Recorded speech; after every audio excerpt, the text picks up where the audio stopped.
জয় দেবাদিদেব মহাদেবের জয়, জয় হনুমানজির জয়, জয় শনি মহারাজের জয়। রাশির গল্প চ্যানেলে আপনাদের সবাইকে জানাই স্বাগতম। আজকের আমাদের আলোচ্য বিষয় হলো কর্কট রাশি। কালপুরুষের রাশিচক্রের চতুর্থ রাশি হলো কর্কট রাশি। চন্দ্রের দ্বারা প্রভাবিত এই রাশি। এই রাশির রয়েছে তিনটি নক্ষত্রেরও প্রভাব। তার মধ্যে প্রথমেই বৃহস্পতি নক্ষত্র, পূর্ণবসু রয়েছে এবং শনির নক্ষত্র পূষা এবং তার সাথে বুধের নক্ষত্র অন্বেষা। কর্কট রাশির মানুষরা এমনিতেই সেনসিটিভ, ভীষণ সেন্টিমেন্টাল, কিন্তু এই সময় কর্কটের উপরে থাকবে মঙ্গল গ্রহের অবস্থান। একাদশ ভাব থেকে এই মাসে বৃহস্পতি তিনি কিন্তু দ্বাদশে প্রবেশ করবেন। 14ই মে দেবগুরু বৃহস্পতি তিনি দ্বাদশ ভাবে প্রবেশ করেছেন এবং দ্বাদশ ভাবে প্রবেশ করার সঙ্গে সঙ্গে কর্কটের কিন্তু বেশ কিছু ডিসিশন নেওয়া স্টাফ হয়ে যাবে। বেশ কিছু কাজকর্ম ঠিকঠাক রাখার বিষয়টা সেটা কিন্তু কর্কটকে একটু সচেতনভাবে করতে হবে। 18ই মে রাহু অষ্টমভাবে প্রবেশ করেছে। একটু ঋণ প্রাপ্তির সম্ভাবনা, হঠাৎ টাকা পয়সা প্রাপ্তির সংযোগ এটা কিন্তু অনেকটা বাড়তে দেখতে পাওয়া যাবে। রাহুর অষ্টমভাবে প্রবেশ করেছে এবং যাদের জন্মকুণ্ডলিতে রাহু ভালো অবস্থায় রয়েছে, রাহুর উপচয় স্বাস্থ্যে রয়েছেন কিংবা রাহুর নক্ষত্রের অধিপতি তিনি ভাগ্যস্থলে কিংবা কোনো কোনো স্থানে একটা পাচনয়ে রয়েছেন, সেই সমস্ত মানুষদের ক্ষেত্রে কিন্তু প্রবল অর্থপ্রাপ্তির যোগ তৈরি হবে। কিন্তু যাদের জন্মকুণ্ডলিতে রাহু ডিস্টার্ব করছেন তাদের কিন্তু সাবধান হতে হবে। বাইক চালাবার সময় কিংবা কোনো বিপজ্জনক কাজকর্ম করার সময় কিংবা ইলেকট্রিকের ওয়্যারিংয়ের কাজ করছেন, এই সময় আপনাদের কিন্তু ভীষণ সাবধানতা অবলম্বন করতে হবে। মানসিক অস্থিরতা, দুশ্চিন্তা ইত্যাদি থেকে নিজেকে মুক্ত রাখার চেষ্টা অবশ্যই কিন্তু আপনাদেরকে করতে হবে। পারিবারিক পরিস্থিতি প্রতিকূলতা থেকে নিজেদের বাঁচিয়ে নিয়ে আসার চেষ্টা এটা কিন্তু অবশ্যই করতে হবে। এর সঙ্গে সঙ্গে কর্কটের দ্বিতীয় কেতু আসছে। ফাইন্যান্সিয়াল দিক থেকে অল্প বিস্তর স্ট্রেস এবং টেনশন ইত্যাদি আসতে পারে। মানসিক অবস্থার একটা উন্নতি হওয়ার সংযোগ এটাও কিন্তু অবশ্যই রয়েছে। কর্মক্ষেত্রে উন্নতির যোগ এটাও কিন্তু দেখতে পাওয়া যাবে। স্বল্পকালীন বিদেশ যাত্রা এটাও কিন্তু কর্কটের ক্ষেত্রে অল্প বিস্তর সৃষ্টি হতে চলেছে। শরীরের দিকে কর্কটকে কিন্তু খেয়াল রাখতে হবে, কারণ ষষ্ঠপতি দ্বাদশে এসে বিপরীতে রাজ্য যোগ তৈরি করলেও নবমপতি বৃহস্পতি তিনি কিন্তু দ্বাদশে যাচ্ছেন। সেই সঙ্গে সঙ্গে শনি সে কিন্তু নবমভাবে রয়েছেন। মাইয়ার অবসান ঘটার পর কর্কটের মানসিক অবস্থা কিন্তু একটু শান্ত ও সীমিত অবস্থায় দেখতে পাওয়া যাবে। যারা সাইকোলজি পড়তে চাইছেন কিংবা যারা ইন্টারন্যাশনাল পলিটিক্স কিংবা কোনো ধরনের আন্তর্জাতিক রাজনৈতিক বিষয় নিয়ে পড়াশোনা করতে চাইছেন, তাদের ক্ষেত্রে কিন্তু উন্নতির যোগ সেটাও কিন্তু অনেকটাই বেশি দেখতে পাওয়া যাচ্ছে। পেশাগত ক্ষেত্রে উন্নতির সম্ভাবনা সেটাও কিন্তু আপনাদের অনেকটাই বাড়বে সেটা দেখা যাচ্ছে। এবং এছাড়াও বাড়তে চলেছে আপনাদের পুরনো শত্রুতা, সেটা কিন্তু ফিরে আসতে পারে এবং মানসিক অস্থিরতা সেটাও কিন্তু বৃদ্ধির সংযোগ অনেকটাই দেখতে পাওয়া যাচ্ছে। কিছু কিছু টক্সিক মানুষ যা আপনার জীবনে প্রবেশ করার চেষ্টা করবে এবং তাদের হাত থেকে আপনাকে অনেকটা বাঁচার চেষ্টা করতে হবে। তাদেরকে কঠোর দমন করতে হবে, জীবন থেকে দূরে সরাতে হবে।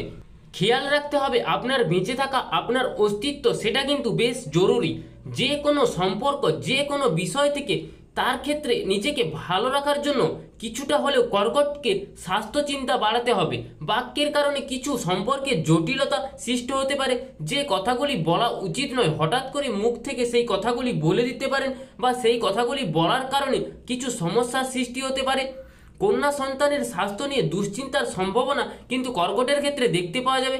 বৈদেশিক যোগাযোগ বা ইম্পোর্ট এক্সপোর্টের যদি আপনারা ব্যবসা করে থাকেন কিংবা যারা মালপত্র ইম্পোর্ট এক্সপোর্টের মাধ্যমে বিক্রি করে থাকেন, সেই সমস্ত মানুষদের ক্ষেত্রে কিন্তু উন্নতির যোগ অনেকটাই বেশি দেখতে পাওয়া যাচ্ছে। উচ্চশিক্ষার সম্ভাবনা অনেকটা বাড়তে দেখতে পাওয়া যাবে। প্রচণ্ড পরিশ্রম আপনার শিক্ষাক্ষেত্রকে প্রসারিত করবে। সপ্তমপতি অষ্টমপতি শনিদেব তিনি এই মুহূর্তে নবমে রয়েছেন এবং তার সাথে সাথে অষ্টমে রাহুর অবস্থান।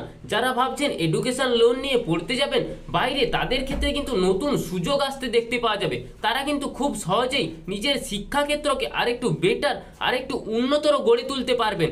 স্পিরিচুয়াল অ্যাটাচমেন্ট এটাও কিন্তু আপনাদের ক্ষেত্রে অনেকটা বাড়তে দেখতে পাওয়া যাবে।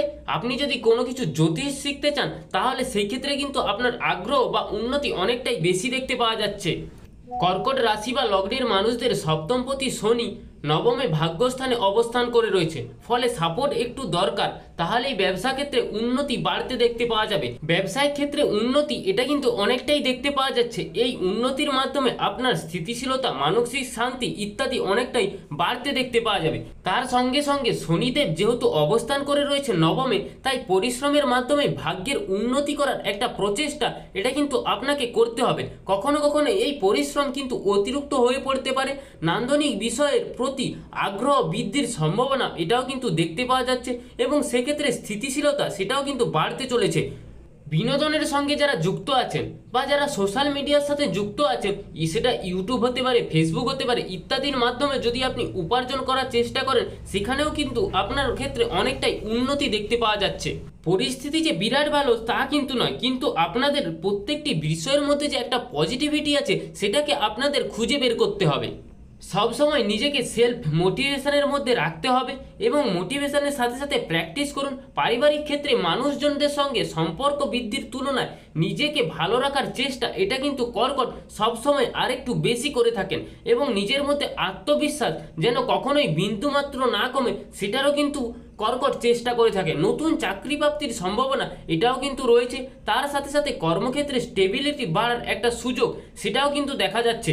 যারা ভাবছিল এবার হয়তো চাকরিটা গেল, তাদের ক্ষেত্রে চাকরিটা যে স্টেবিল হওয়ার একটা সম্ভাবনা বা চাকরিটা সক্রিয় হয়ে যাওয়ার একটা সম্ভাবনা সেটাও কিন্তু খুব ভালো দেখা যাচ্ছে। আগুন থেকে কর্কটকে সাবধান হতে হবে এবং যে কোনো গরম জল বা গরম তেল বা গরম পানীয় সেগুলো থেকে আপনাকে কিছুটা সাবধানতা বজায় রাখতে হবে। হয়তো আপনি রান্নাঘরে কোনো কিছু কাজ করছেন, সেখানেও কিন্তু একটু বেশি খেয়াল রাখতে হবে। এই সময় কোনো কিছু এজেন্সির মাধ্যমে একটা অর্থ উপার্জনের সংযোগ সেটা কিন্তু দেখা যাচ্ছে। বাবার শরীরটা একটু খারাপ হতে পারে, বড় বিপদের সম্ভাবনা কিছুই নেই, কিন্তু শরীরের কোথাও ব্যথা লাগতে পারে বা ঠান্ডা লাগতে পারে বা অ্যালার্জি, এইসব ঘটনাগুলি কিন্তু আপনার পরিবারের বা আপনার বাবার ক্ষেত্রে একটা আসার সম্ভাবনা সেটা কিন্তু দেখতে পাওয়া যাচ্ছে। কোনো সেকেন্ডারি প্রফেশন ক্রিয়েট করবার চেষ্টা এটা কিন্তু ভীষণভাবে আপনাদের ক্ষেত্রে পজিটিভ। উচ্চ শিক্ষার যোগাযোগ বাড়বে, শরীর বেশ ভালো, তবে 10 তারিখ থেকে 18 তারিখ পর্যন্ত সময় হঠাৎ করে ওই ঘাড়ে বা শিরদাঁড়ায় একটু ব্যথা বা হঠাৎ করে ব্যথার একটা সম্ভাবনা সেটাও কিন্তু দেখতে পাওয়া যাচ্ছে। নাম যশ বাড়বে, পেটের দীর্ঘকালীন সমস্যা থেকে মুক্তি পাওয়ার একটা সম্ভাবনা সেটাও কিন্তু দেখতে পাওয়া যাচ্ছে। প্রপার ট্রিটমেন্ট এটা আপনাদেরকে করাতে হবে এবং রাজনীতি আপনাদের ক্ষেত্রে শুভ হতে চলেছে। পরবর্তী নক্ষত্র উপাসা, কাজকর্মের ক্ষেত্রে উন্নতি দেখতে পাওয়া যাবে। মাতৃতুল্য ব্যক্তিবর্গের স্বাস্থ্য নিয়ে দুশ্চিন্তা একটু বাড়তে পারে। আইনি জটিলতা এগুলো একটু অ্যাভয়েড করে চলার চেষ্টা আপনাদেরকে করতে হবে। গুপ্ত শত্রুতা থেকে একটু নিজেকে দূরে সরিয়ে রাখার চেষ্টা অবশ্যই করতে হবে। ঠান্ডা লাগার কারণে কষ্টপ্রাপ্ত হতে পারেন। বাড়িতে কোনো নতুন ফার্নিচার বা আসবাবপত্র ইত্যাদি ক্রয় করতে পারেন। হঠাৎ কোনো অর্থপ্রাপ্তির সম্ভাবনা সেটাও কিন্তু দেখতে পাওয়া যাচ্ছে। খেয়াল রাখতে হবে মে মাসের 12 তারিখ থেকে 13 তারিখ জুড়ে পূর্ণিমা তিথি। এই সময় কিন্তু নিজেকে অ্যাক্টিভিটিটাকে একটু নিজের কন্ট্রোল বা নিয়ন্ত্রণ রাখার চেষ্টা অবশ্যই আপনাদেরকে করতে হবে। প্রেমের ক্ষেত্রে অল্প বিস্তর সমস্যা সেটা কিন্তু আসতে পারে। পুরুষদের ক্ষেত্রে একটু স্ট্রিক্ট ডিসিশন নেওয়ার প্রয়োজন হলে অবশ্যই নিতে হবে। আমরা এবার চলে আসবো পরবর্তী নক্ষত্র অন্বেষা। ইনভেস্টমেন্টের ক্ষেত্রে অনেকটা সচেতন হতে হবে। ট্রেডিং অবশ্যই করতে পারেন, কিন্তু সেই ব্যাপারে একটু আপনাকে সচেতন হয়ে টাকা পয়সা লাগাতে হবে, সাবধানতার সাথে করতে হবে। বন্ধুভাগ্য অন্বেষার ক্ষেত্রে যথেষ্টই ভালো। নতুন করে প্রেমে পড়তে পারেন। অন্বেষা নক্ষত্রের মানুষরা আবার একই সাথে পূর্ণ প্রেম কিন্তু ফিরে আসতে পারে। আইনি জটিলতা থেকে নিজেকে দূরে সরিয়ে রাখার চেষ্টা করুন। পেশাগত ক্ষেত্রে অস্থিরতা ও ইত্যাদির কারণে সমস্যাগ্রস্ত হতে পারেন। আগুন বা তড়িৎ জাতীয় কোনো জিনিস থেকে ভীষণভাবে আপনাকে সাবধানতা অবলম্বন করতে হবে। যদি আপনি বাড়ি পরিবর্তনের চিন্তা ভাবনা করেন, তবে সেই ক্ষেত্রে 19 তারিখের পরেই ডিসিশনটা নিয়ে আপনাদের ক্ষেত্রে খুবই উপযোগী হবে বলে মনে হচ্ছে। এইবার চলে আসবো আমরা প্রতিকার সম্পর্কে। পাঁচমুখী রুদ্রাক্ষ এটা কিন্তু কর্কট রাশির জাতক বা জাতিকারা গ্রহণ করতে পারেন। এটা কিন্তু আপনাদের ক্ষেত্রে খুবই ভালো হবে। এই ছিল আজকের কর্কট রাশি সম্পর্কে সংকীর্ণ আলোচনাটি ভালো লাগলে রাশির গল্প চ্যানেলটিকে সাবস্ক্রাইব করুন এবং কমেন্ট বক্সে জয় শনি মহারাজের নাম লিখে যাবেন। জয় দেবাদিদেব মহাদেবের জয়, জয় হনুমানজির জয়, জয় শনি মহারাজের জয়।